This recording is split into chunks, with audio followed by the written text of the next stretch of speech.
My name is Karen. 3 years ago, I overdosed in the bathroom of a rundown train station in a city I barely knew. I wasn't trying to die, but I wasn't trying to live either. That's the truth. I had nothing left.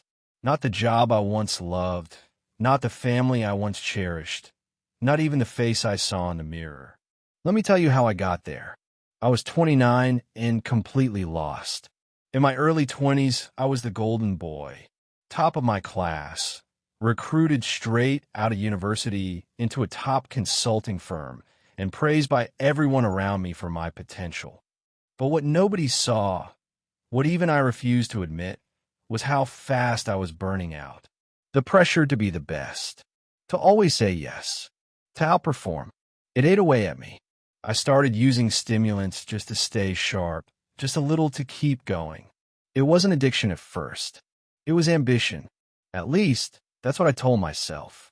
By 26, I was hooked on a cocktail of pills just to feel normal. I wasn't working for success anymore. I was working to avoid collapse.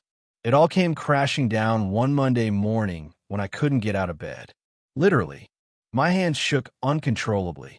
My vision blurred. I thought I was having a stroke. Turned out to be a full-on nervous breakdown.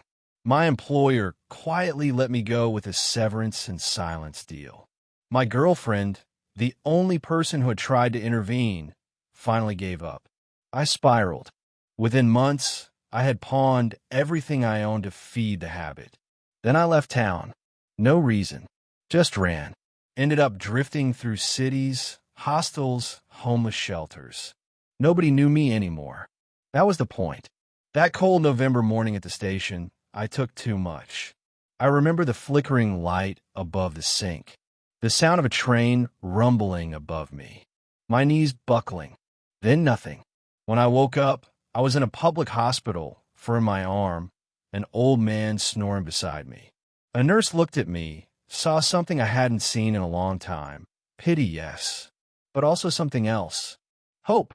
You're lucky, she said. You've been given another shot. I don't know why that hit me, but it did. Recovery was hell. I won't romanticize it. Withdrawal left me a trembling wreck. There were days I screamed into my pillow and begged the universe to take me. But I stayed. One more day, then another. I moved into a halfway house, picked up dishwashing gigs. Slowly, I started journaling, started jogging. I read every book I could get my hands on about healing, trauma, addiction, psychology, purpose. I volunteered at the same rehab center that had taken me in for free. I told my story to anyone who would listen, and surprisingly, people did. Today, I run a support group for men recovering from addiction. I've helped over 200 people rebuild their lives. I'm clean, I'm present, and, most importantly, I've forgiven myself. The man in the mirror isn't flawless, but he's real, and every morning I whisper to him, "You made it back. Don't waste it." If you're reading this and you're in the dark, I've been there. And if I can come back, so can you. Your worst chapter isn't your whole book. Keep turning the page.